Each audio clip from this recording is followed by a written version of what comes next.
Hi, welcome to another interruption.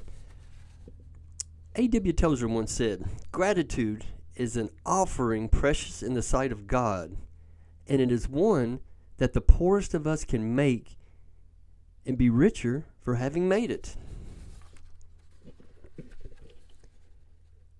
Billy Graham once said, "Be grateful and you won't grumble. Grumble and you won't be grateful."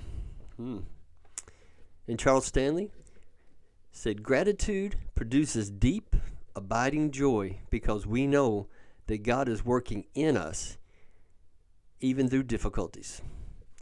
You know, it's something to think about coming up upon Thanksgiving. We often hear that as a Christian, we should always have an attitude of gratitude. There's so many reasons for that.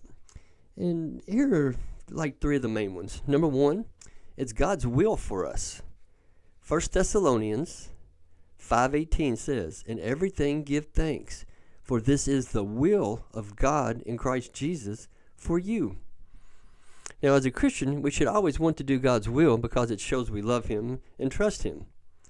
To be ungrateful or to have a complaining spirit clearly takes us out of God's will, not a place we want to be.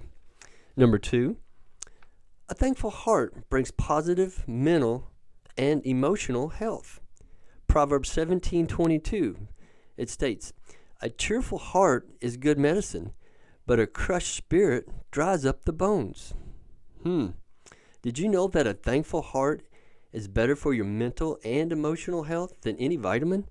Being thankful has a wonderful way of banishing negativity, which so often weighs on our emotional well-being. You know, thankful people even make others around them feel better.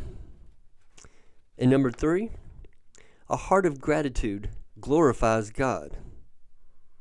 When you're thankful to God during trials, it shows that you trust Him to turn even the darkest moments into blessings. God is in the business of turning negative situations into positive outcomes. Remember the story when Joseph's brothers sold him into slavery? You know, we read near the end of Genesis that outcome. It says, "As for you, you meant evil against me, but God meant it for good, in order to bring about this present result, to keep many people alive."